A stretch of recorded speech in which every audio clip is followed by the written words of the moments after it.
for day 2 of the UNA USA 2023 Leadership Summit. Hopefully you enjoyed the sessions yesterday, which focused on leadership, chapter capacity, and how the UN works for peace, people, and planet. I also hope you got a good night's rest, because today we will have a full day of work to empower you on how to make the case for the UN during your congressional meetings tomorrow. For those of you who were up late talking last night or watching the NBA playoffs, there is plenty of coffee in the back of the room. So let's get to it. As you know, Congress and administration play an important role in making decisions on how the US provides support for the UN. This is why we asked the person who makes sure that Congress and administration understands why it's in America's best interest to support the UN and its agency. This influential leader joined the UN Foundation in 2009 after more than 20 years in senior roles at the State Department and on Capitol Hill. He truly knows what it means to promote a strong US-UN relationship. And his name is Peter Yo.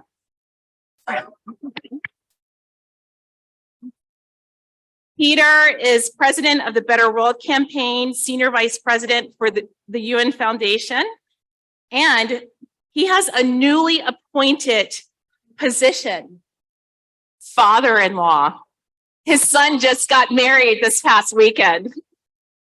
So please welcome to the stage, Peter Yo. Oh, thank you, Rachel. Yes, indeed, it was a big weekend. My son, Ben, got married. And most importantly, in addition to the fact that we have a wonderful new daughter-in-law, my father, Richard Yo, who's right over there, who performed the ceremony in Bryn Mawr, Pennsylvania. So thank you, Dad, for performing the ceremony and for basically driving me into a life of public service and politics. So thank you, Dad. And thank you all for coming today and for this yesterday and tomorrow. Honestly, there's never a better time to be in Washington than right now, because we have a bipartisan budget deal that was negotiated between President Biden, Speaker McCarthy, approved by the House and the Senate with both Republican and Democratic votes. This deal is going to be implemented over the next 3 to 4 weeks. And so your voice on Capitol Hill, talking about America's relationship with the UN, talking about America's role in the world, this is exactly when Congress will be making key spending decisions. Because the budget deal that was negotiated and much trumpeted and also lifted the debt ceiling, it's a little bit vague as to how much money is in there for foreign affairs spending, for America's role in the UN. That's now up to our colleagues in the House of Representatives and the Senate to decide over the next few weeks. So our interventions, whether they're calling into our congressional offices or whether they're in person tomorrow with members and staff, this is exactly the right time. Because over the next 2 to 3 weeks, they will determine exactly how much money is going for the Foreign Affairs account. And then the House Appropriations Committee, based upon how much they get for the Foreign Affairs account, will make determinations as to what goes to the UN, what goes to UN peacekeeping, what goes to UNICEF, what goes to the World Food Program, what goes to the UN Population Fund. These decisions are all going to be made in the near future. So thank you very much for coming. Thank you for your willingness to go to the Hill, to make phone calls. This is all going to matter for the greater relationship with the UN and America's role in the world. And to help us figure out what's going on in Washington, what's going on in diplomacy, we're really fortunate to have with us today 2 amazing panelists. Ambassador Chris Liu is the U.S. Ambassador for Management and Reform at the U.S. Mission to the United Nations. He and I have the opportunity to travel together with 2 members of Congress to Sudan and South Sudan before the violence in Sudan broke out. But it was a really productive and interesting trip. And before serving as U.S. Ambassador for Management and Reform in New York as part of the team that's headed by Ambassador Linda Thomas Greenfield, Chris was Deputy Secretary of Labor in the Obama administration, as well as White House Cabinet Secretary. So we're really fortunate to have him with us today. The second panelist is Special Envoy Abby Finkenauer, who is the Special Envoy for Global Youth Issues. And frankly, we couldn't have a better person serving in that role. When she was 24, she was elected to the Iowa House of Representatives. At 28, she was elected to the U.S. House of Representatives, the second youngest woman in American history to get elected to the U.S. House of Representatives.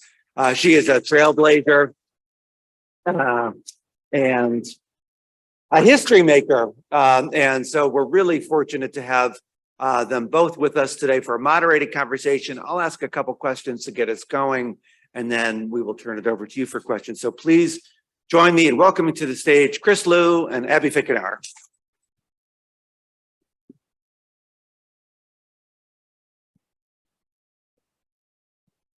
Chris, over. You'll be sure. We put right there. Okay. Hi. Hi. How are you? Hi, everybody. Well, thank you very much for joining us today. We really appreciate it. We know you're both incredibly busy, but this is a great group in person, an even larger group online. They are all focused on America's role in the world and how we really connect with Americans, how we mobilize Americans, and how we deal with Congress and the executive branch. So you know how to do all that. So if I could start with you, Ambassador Liu, you're working now in the sort of details of America's relationship with the UN, but you speak to a lot of audiences, you deal with delegations. Tell us a little bit about how you communicate about why is it important that America lead at the United Nations and globally. Thank you, Peter, and thank you to all of you for being here. You all are making a huge impact, and I know that personally because when my nomination was stuck in the U.S. Senate for 8 months, it was the advocacy of Peter and all of you that helped spring it loose. And the reason I tell that is because it is often hard, and Abby knows this just as well, it's hard to make the case in the halls of Congress, given the world's problems, why the UN matters. And I start with the fact, going back to 1946, the US is a founding member. We are the headquarters of the UN. By any measure, we are the largest financial contributor to the UN. Its foundation, its principles, its charter, its values are American principles and values. This is what we always call the rules-based international order, how the world should operate. And look, we can stipulate the UN is an imperfect institution, but it's an imperfect world. And yet, even in these very difficult times, it is still the one place where the US has to work with China, Russia, and other countries every single day to solve the world's problems. So look, whether it is some of the issues that were flashing up on the screen, like pandemics, like climate change, like peace and security, what happens overseas affects what happens here in the United States. And it's one of the reasons why President Biden and Secretary Blinken so often talk about foreign policy for the middle class.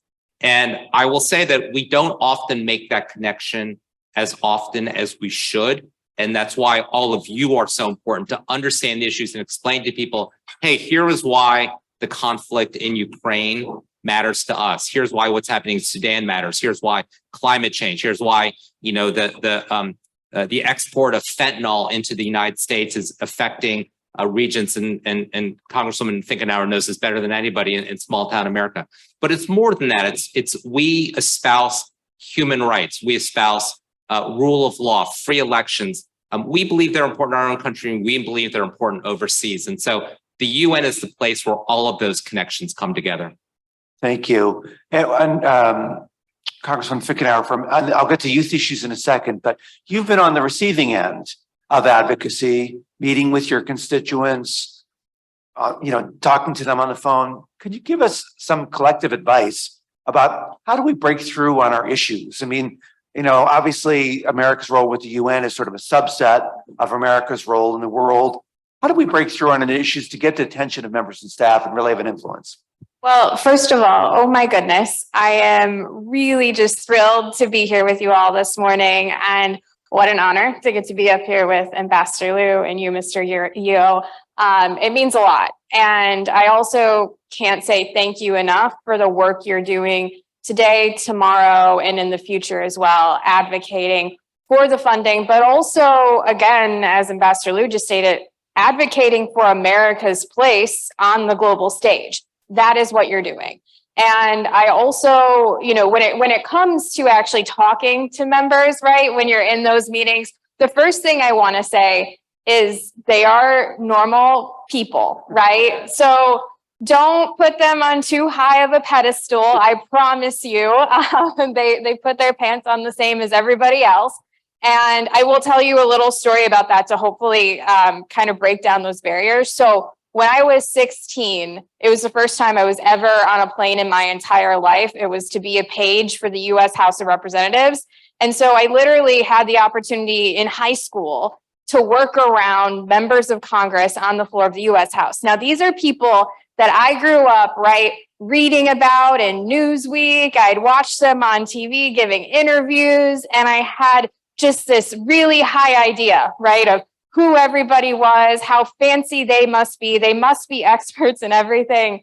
And then I started having conversations with some, and I realized, oh, okay, they are not experts in absolutely everything, and they have great folks around them, right, that help them do their work and do it well.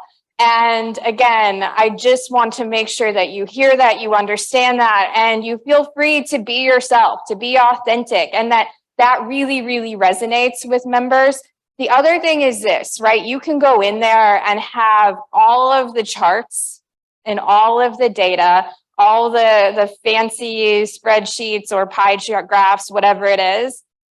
They won't remember those graphs. What they will remember are the stories you share and the stories you tell, whether they're your own personal stories of how it relates to why this is important, or whether it's stories of other folks that you've met or you've heard that you want to make sure that they hear. Those are the things that stick with the members and are also then the stories that they tell to their friends, to their staff, to other members to advocate again for what you're there to do. So I just want to make sure that you feel comfortable, that you're confident, because you should be. You're in that room or on that Zoom, whatever it is, for a reason, because you know your job, you know the information, and again, you know the stories, and just speak from your heart. And that's the type of thing that will be remembered and will help, again, advocate for more funding, but also, again, for America's place in the world. Thank you very much. That's great advice.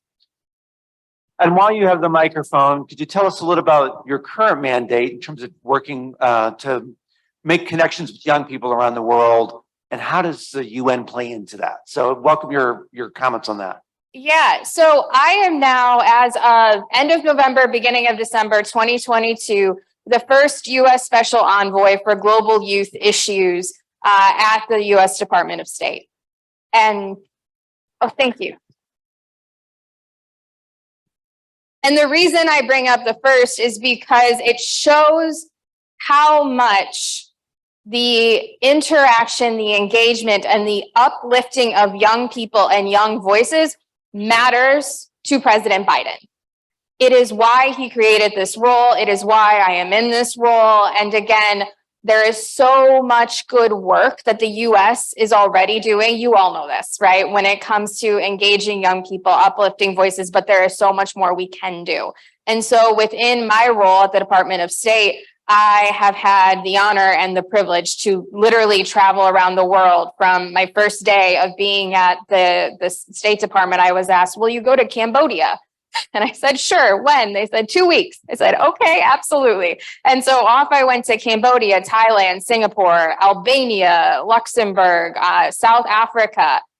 Just got back from Indonesia a few weeks ago. And within that work, we are really engaging with some of these really incredible programs. We call them the RY programs. They truly got started actually under President Obama, and they were expanded even further under President Trump, and then also under President Biden. So these are truly bipartisan, important programs where we are working with young people in different regions of the world, talking about leadership, talking about climate change, talking about economic development, and creating these programs where it's literally the young people within their own communities doing that work and moving their countries forward, who will be the future leaders of their country. And this work, by the way, I will tell you, and this is something I tell my former colleagues up at the Hill and my friends, I say, this is some of the best national security work we can possibly be doing.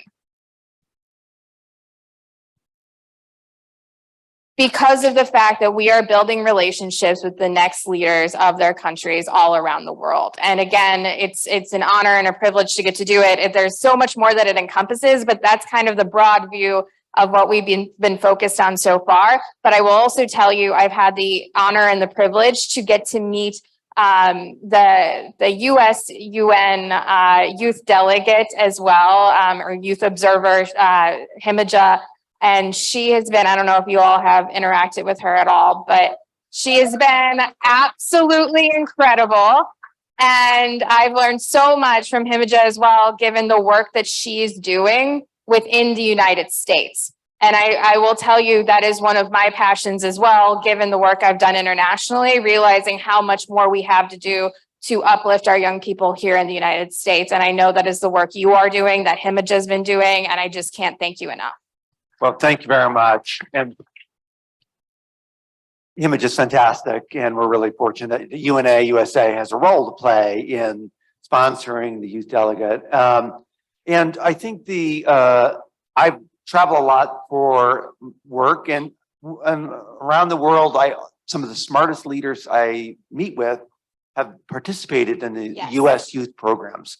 They'll say, I was, a member of YALI or something like that. So it's really exciting to see the investments that we're making in terms of youth engagement pay off in terms of young people becoming leaders in their country, not just in the government, but in civil society, in the economy. So I think these types of investments that you're coordinating are really going to pay off over the long term. So thank you for doing it. Ambassador Liu, tell us a little bit more about your priorities at the US mission. Obviously we're trying to make sure that the UN remains fit for purpose in this modern era as it tackles so many important global challenges. Tell us a little bit more about what you're doing. I think a key to making America the UN fit for purpose is engaging. And it's one of the reasons why President Biden, Secretary Blinken on day one announced America's back. We are going to be a constructive, collaborative member of the United Nations. We are going to dispatch our ambassadors overseas to build and rebuild our relationships bilaterally. And you see that play out in so many ways. You saw that certainly play out in 2021 in terms of the international collaboration around pandemics and around COVID vaccines. You've obviously seen that since February of 2022 in the war in Ukraine, this amazing coalition that the US has pulled together to push back against Russian aggression and violence. In the resulting issues involving global food insecurity, we are actively engaged not only in providing assistance, but trying to open up some of these avenues for grain to come out of Ukraine and Russia. So engaging constructively is one of the ways that the US makes the UN work. The truth of the matter is the UN relies on strong, engaged US leadership, and it always has. But beyond that, the work we do at the US mission is to ensure that the significant investment that the US makes is well spent. So just to give you a couple of metrics, the US, as I said, whether you're looking at assessed contributions, those are the dues that we paid, or voluntary contributions, we are by far the largest contributor of any country. We give twice as much when you add the whole thing together, twice as much as the second highest contributor, which is Germany. And we give 6 times more than China gives to the UN. So we are heavily invested financially. We want to make sure this money is well spent because frankly, it's all of your money. Our job is to be good stewards of American taxpayer money, which helps build the case for why Congress should continue to fund these programs. And again, whether it's dealing with food insecurity, climate change, health, pandemics, peace and security.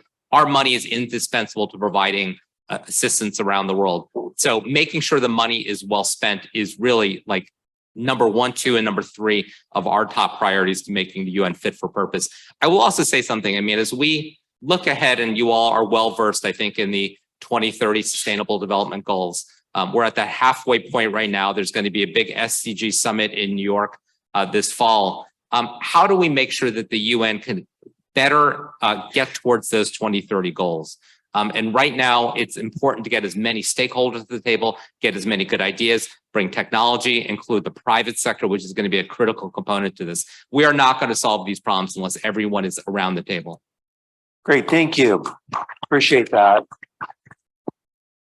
We now, I think, have time for questions, which is wonderful. And I'm going to start with a question online, but please, I think Farah will tell us how we're going to get recognized for questions. There's Farah, thank you very much. But the first question online is really about that Mark Raspopov asks, which is about refugees, climate refugees in particular. Have you had the opportunity to sort of study in a little bit about young refugees and what is their perspective and how does the U.S. engage with refugees? And you obviously deal with this at the U.S. mission. Could you tell us a little bit about your thinking on the refugee issue and in relation to climate change?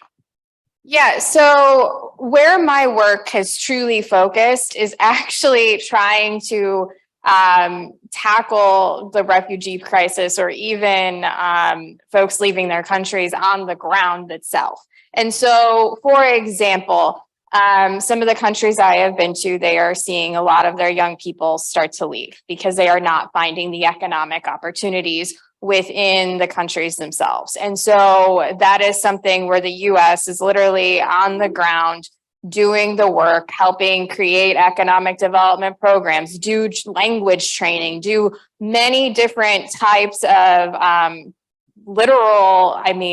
training to uplift these young people to be able to actually stay in the countries themselves. And this is getting, and I'm not just talking obviously about South America, I am talking about different places in Europe or what have you. And it is, again, the type of work that needs to be done now to cut down on refugee crises in the future. And so that's really where I've been engaging. And I will say it's work of, the US State Department, also US Aid. And it's been really incredible to get to see some of that being done on the ground. And in particular, even some of the most incredible programs I've seen are actually economic development opportunities around climate change. And so really focusing on that issue, but also bringing young people to the table where they're the ones creating the ideas, creating the programs, and then possibly when USAID comes in or some foundations come in as well, even providing micro loans to get ideas off the ground.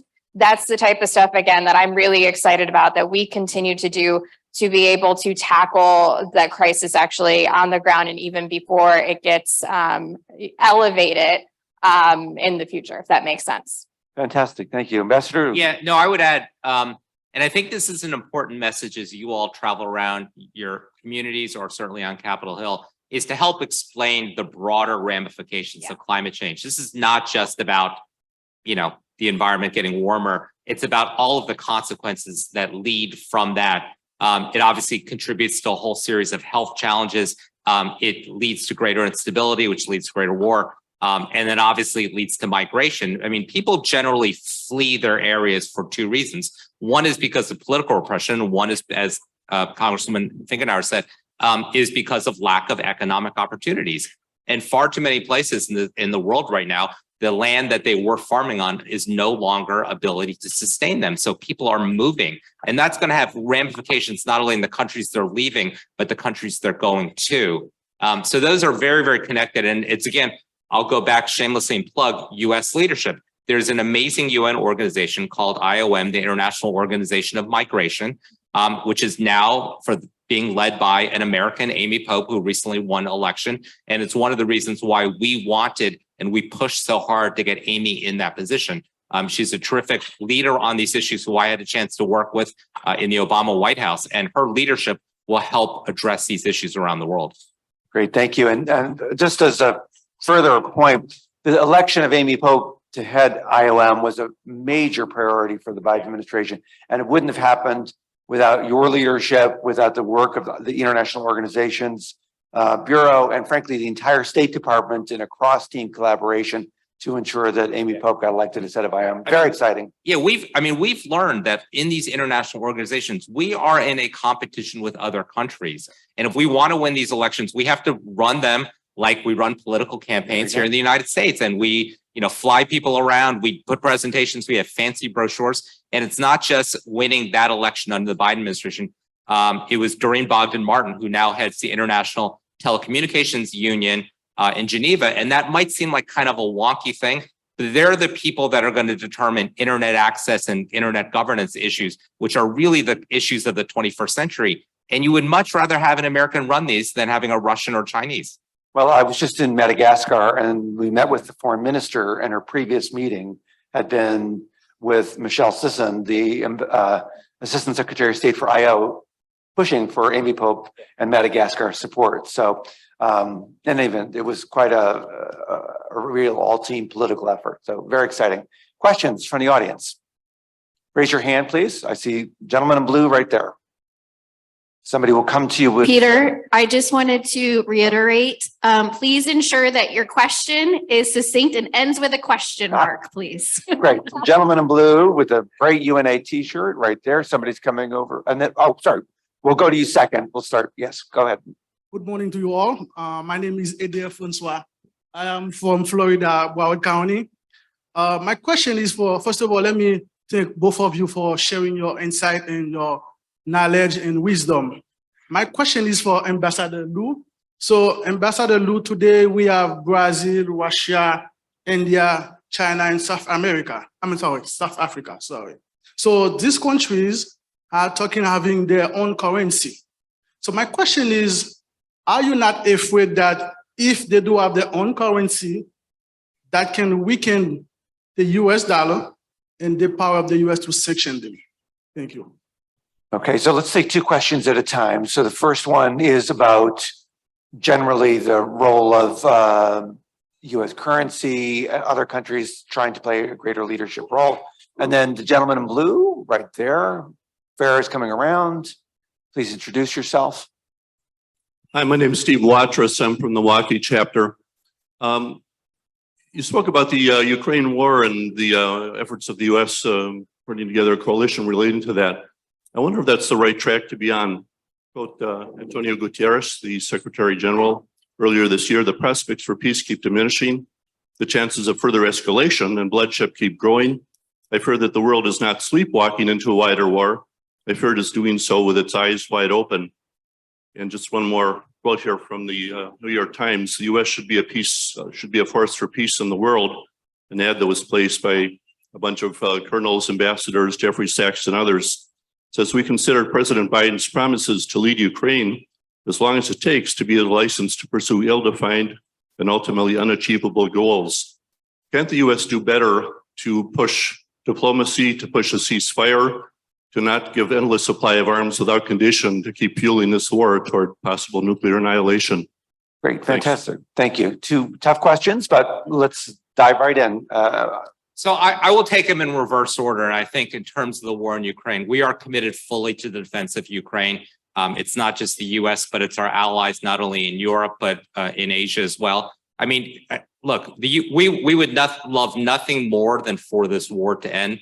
But understand this, the war cannot end with a current ceasefire. If you have a ceasefire where Russia has essentially taken 20 to 30% of Ukrainian land, including a significant chunk of their shoreline, which is critical for exporting products overseas, that's essentially the buffer that Putin wanted when he started the war. So, as we've always said, there will not be a ceasefire, there will not be a peace without Ukraine on board. And Ukraine is fighting for their lives now. And it's one of the reasons why one of our strongest coalition of allies is not just obviously the traditional UK, Germany, France, but it's Czech Republic, it's Poland, it's the Baltics, because they understand that if we allow Putin to succeed, Their countries are next on the front line. They also understand very well what it is like to live under Soviet control. So this is not about whether the US wants peace. It's not about what we want diplomacy. We went to Herculean efforts before the war began to try to push back, to try to provide Putin with the security guarantees that he wanted. He did not want that. He's gone in under false pretenses. He's committed war crimes. And there needs to be accountability at the end of the process. And this needs to be one that respects the territorial integrity of Ukraine. So let me go. So to the question about alternate currencies, I'll profess I don't know that much from this. What I do know is that there is a set of countries that are obviously dissatisfied with having the US dollar be the standard by which everything is set. I think the reality of the world we live in right now, the US dollar will continue to be the general operating currency. That's all I can say at that point. Yeah. Great. I think just on both points, I mean, that's why this debt ceiling negotiation was so important, because it was important that the U.S. fulfill its financial obligations. Otherwise, it was going to weaken the U.S. position as it relates to the dollar being the standard currency. And I think the other point I would make on Ukraine is that it's not the Biden administration has repeatedly shown its commitment to the United Nations as a forum for diplomacy. And that's why Secretary Blinken made his most impassioned plea for Russia not to invade Ukraine at the UN Security Council. And so I think this commitment to the UN as a forum for diplomacy for peace remains very strong in this administration. Other questions? Yes, right there. Yes, Tracy Gray, VP Advocacy for the Atlanta chapter. Could you give us a tip to how, when we're speaking to these staffers of the senators and congressmen, how we relate our plea to them for full funding of the United Nations and peacekeeping to the average voter in our districts who are dealing with economic issues on the kitchen table? Great, thank you. And we'll take a question there as well. And please introduce yourself. Thank you. Hello, I'm Sierra Phillips. I'm a UN Youth Delegate and a member of the Miami USA UNA chapter. This question is for you, Special Envoy. As an American youth, I would love to know what is being done by the US government to empower and connect people like me with youth from around the world. And could you please elaborate on that? Yeah, thank you so much. So I will start at, about how you related to kitchen table issues. The reality is, right, that national security issues are still kitchen table issues. These are the things that Americans all around the country are still worried about. For example, I remember I used to joke that my dad was a focus group of one sometimes, getting his opinions on what was happening. And there was one moment where we were talking about elections and things like that, and he was like, "Well, I don't know about that." And then he goes, "But North Korea," and he was very concerned about North Korea and their nuclear capabilities, those types of things. And you could see fear, right? And those are the moments, right, where you have to be able to talk about why the US is doing what we are doing on the international stage, why things like the UN matter. We are building coalitions where we are actually not alone also when it comes to our national security. This is not something that we are alone doing, right? These are coalitions we are building. We are working with our allies, and that's why it matters.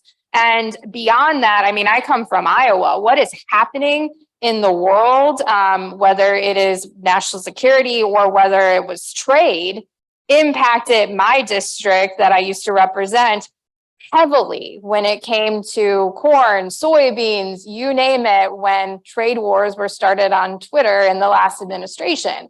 I mean, these are things that really, again, in a very real way, came back and impacted those literal kitchen table issues. So to me, when you are talking to those staffers or you are talking to those representatives, find out, one, what they're interested in, what their specific district encompasses, who is within their district, right? What are the industries? How does what is happening at the UN impact those folks that they are sent there to represent, and really kind of tailor your interactions around that. So do your research, right?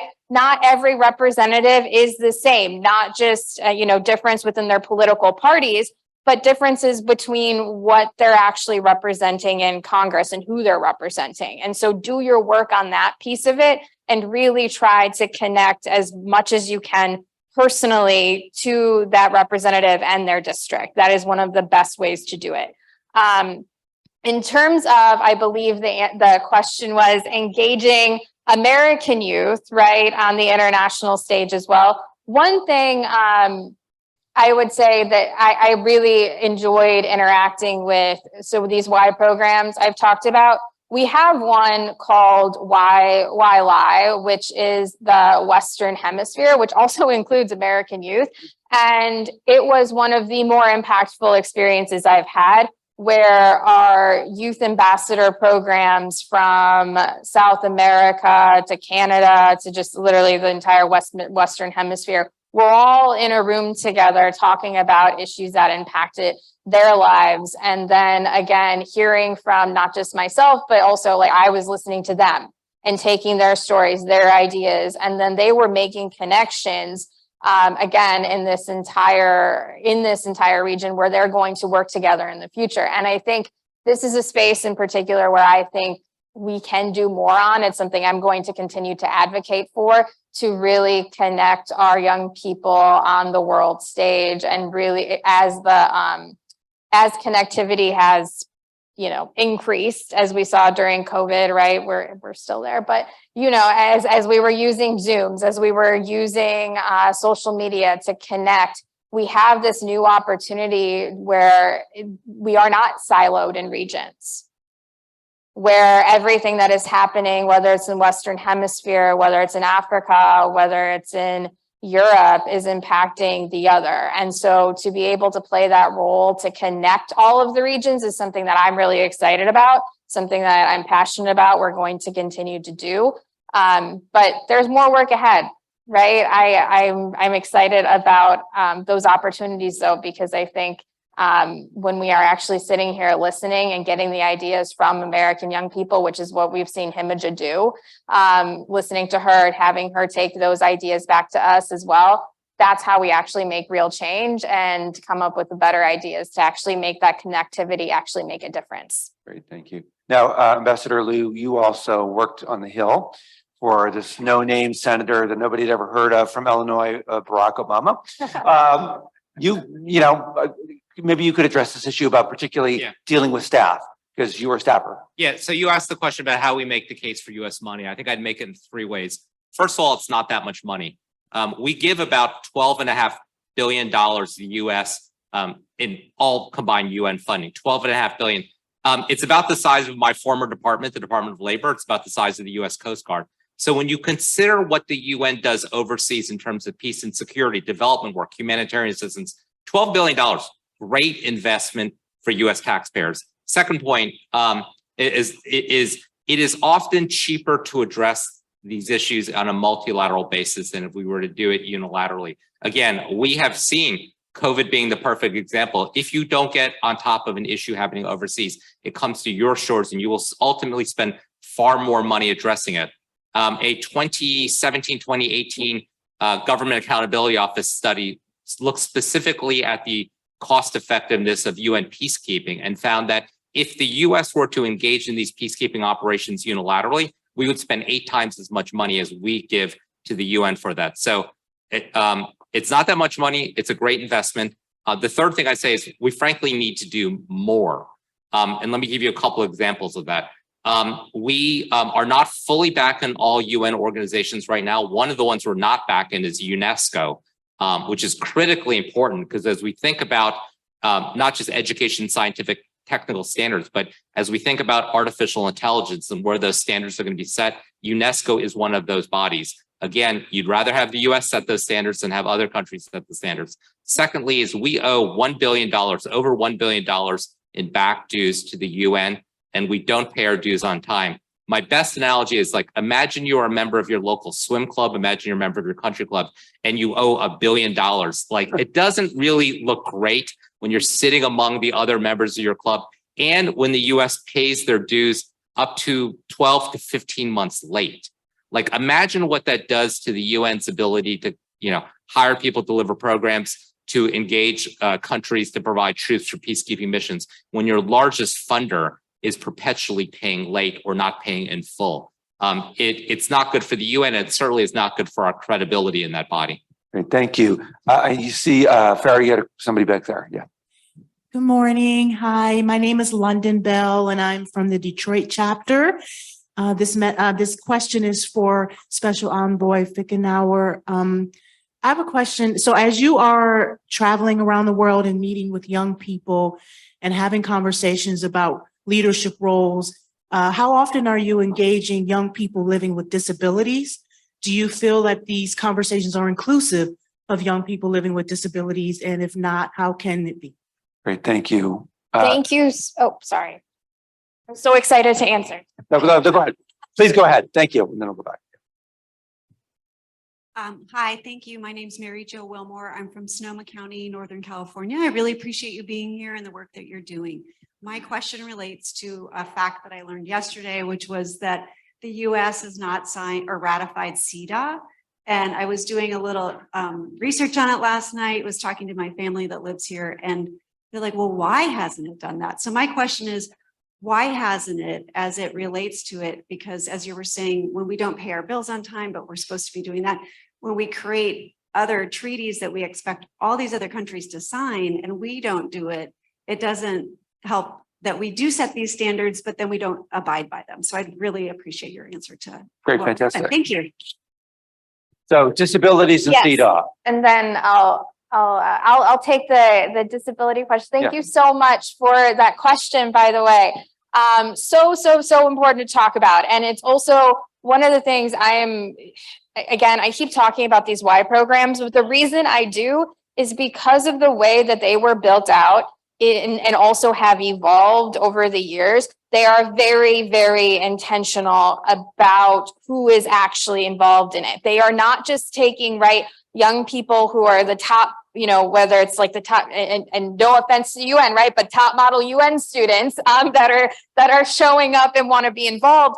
They are being really, really intentional of how do we make this inclusive? How do we actually make sure that everybody within their regions and communities are representative? And that includes people with disabilities. And it is so important. I've had, again, the opportunity to get to interact with some young people in that space. And I will tell you just, again, how important it is to have those perspectives, because we are getting better ideas when it comes to whether economic development opportunities, when it comes to climate change opportunities, you name it, because the young people in the room are thinking about it in a much broader, bigger way. And it's inspiring and it's important. And it's something that I'll continue to advocate for within those programs, not just within those programs, but honestly throughout the entire department and other agencies that we work with. The other shout out I want to give, and we have an incredible special envoy for disability rights within the State Department, Sarah Mankara. She is absolutely extraordinary to work with. And we've even been talking about how do we very specifically uplift young people within different, so we call embassies posts, different posts with disabilities who are doing really inspiring work, because we, whether it's awards, whatever it is, to make sure we're shining spotlights onto that work and making sure they are seen. So this is work we're continuing to figure out how can we do more of it, because it is so important to not just the conversations happening in the room where we are inclusive, but also on a global stage as well. So thank you for that question. I'll let you take the other one. No, I was going to actually touch on that one too, Okay, but let great. me, I don't have a great answer on CETA, nor do I have a great answer on the many conventions treaties that the US has not ratified. With some of them, we do have specific concerns, but I'd simply say the broader issue is that the treaty ratification process requires US Senate approval, and that's just hard. And it's certainly one to say that there are many of these that we don't We have never ratified, but we abide by the terms. Do I think it hurts US credibility? I absolutely do. But certainly as you all have those conversations on Capitol Hill, feel free to mention them because I know there are a lot of people that think treaties like CETA ought to be ratified. I do want to touch on the issue of disabilities because I think this is an important one for the UN context. Next week, we have the conference on the rights of people with disability. It's a major convening where we talk about these issues. It is worth remembering. I only learned this when I got there. The UN is not subject to the Americans with Disabilities Act. So if you are in a wheelchair, if you're visually impaired, hearing impaired, it is not the easiest building to navigate. And one of our priorities at the US mission, we co-chair the Accessibility Steering Committee. And we've made some important improvements. For instance, the main rostrum in the UN General Assembly Hall, you cannot get a wheelchair up to that rostrum and speak behind the lectern to give an address. That's incredible. And so at the end of, I think, July, they're going to close the General Assembly Hall for several weeks to create that handicapped accessible rostrum. That's because of the US. There was no 24-hour accessible entrance that was handicap accessible. We've now fixed that issue as well. Most of the systems in which we register for meetings, we download documents at the UN for delegates and employees were not readable by readers for visually impaired people. So it just goes to show that notwithstanding the big lofty values and goals and resolutions the UN passes, we often don't follow them ourselves. And so we certainly have more work to do at home. Great, thank you. Farah, you have one question there.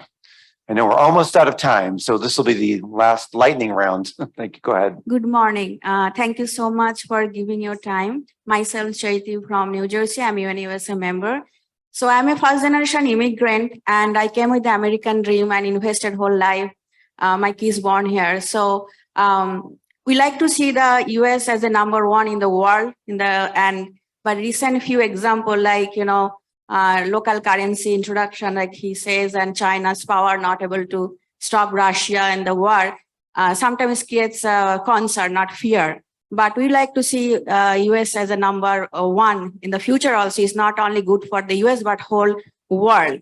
It's good for me, my kids, and the whole next generation. So do you have a solid strategic plan to keep this #1 position in the future? Thank you. Thank you. And I think there's a question right down here in the front. Okay, we've asked one. I'll check it, double check. The third question will be on. It's on, yeah. Good morning. My name is Laverne Deer and I'm from Florida Broward County chapter. You mentioned, Ambassador Liu, about the fentanyl drug war that we're dealing with. On my day-to-day basis, I work in a substance abuse treatment facility and I see a lot of that happening. In 2022, we've lost about 106,000 residents right here in the US. What does the UN have in plan to stop that from coming in through our borders? Great, thank you. And then so America, sort of a role in the world, the issue of counter-narcotics. And this online, I'll just note, there's a question about what the UN can do to help tackle extreme violence around the world. So that's an interesting peacekeeping question. And there's some important comments as well about that, one of which has been partially addressed, which is how do you communicate with legislators about military spending and vice foreign affairs spending. And then as well, the political situation in Bangladesh. So why don't we yes, but we don't have to tackle all those. So take what you wish. Because by the way, what you just talked about the US being #1, the way the US is #1 is the work you are doing truly on the Hill. That's what you should sit there with the staff members, with the Congress people and say that you want the US to be #1 in this space. And that requires fully funding our participation in the UN. That requires us showing up. Yeah.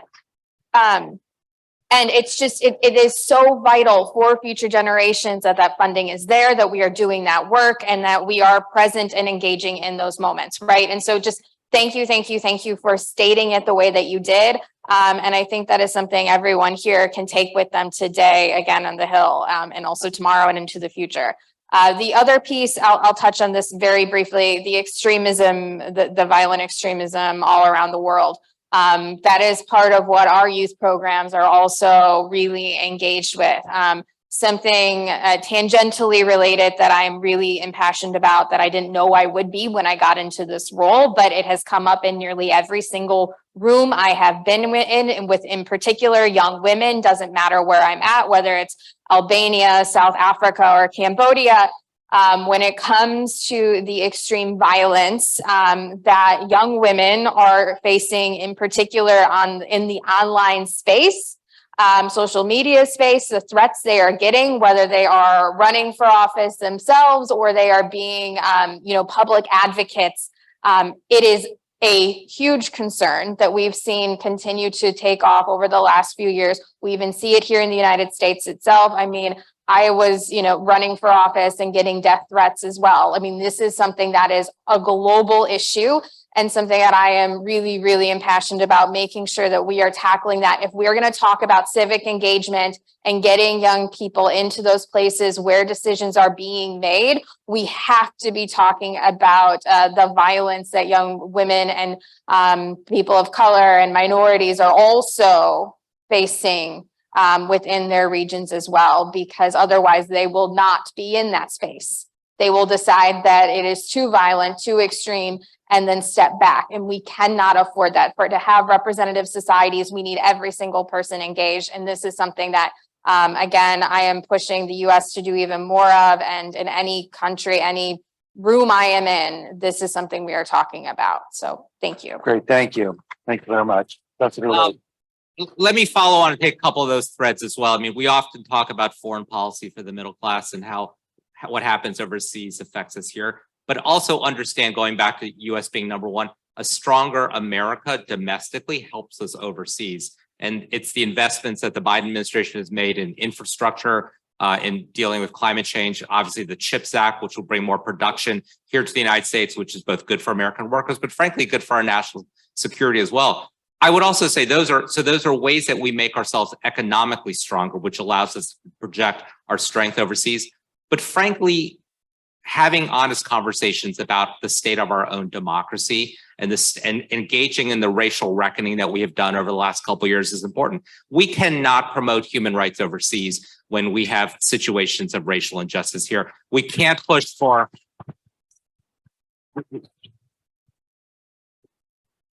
we can't push for free elections and rule of law overseas when we have election denialism here as well. So these are things that we need to be better economically. We need to be more sure in our own values, and that allows us to be strong overseas. But this issue about domestic foreign policy plays out so acutely on this issue of fentanyl right now. We know that the fentanyl, I mean, some of it obviously is produced in the United States. So much of it is not produced in the United States. It's coming from Mexico. It's coming from China. And again, it's like the pandemic. If you don't take care of it overseas, it comes back to your shores. And, places like Iowa see the dramatic consequences of what that is. So I will simply tell you this without spoiling what may be announced fairly soon. Secretary Blinken has actually made this one of his highest priorities. And it's something that we are going to be highlighting at the UN this fall. There is actually a UN Office of Drugs and Crime which deals on this, but frankly, we need to do a lot more bilaterally with some of these countries. And again, as much as we are in a competition with China, this is one of those areas that frankly, cooperation with them would be useful since a lot of it is coming from China. great. Well, thank you very much. Ambassador Liu, Special Envoy Finkenauer, we are deeply appreciative of the work that you're doing to mobilize young people around the world to represent us at the United Nations, and for the great guidance and counsel that you gave us today. So again, thank you very much. We really appreciate you being with us today.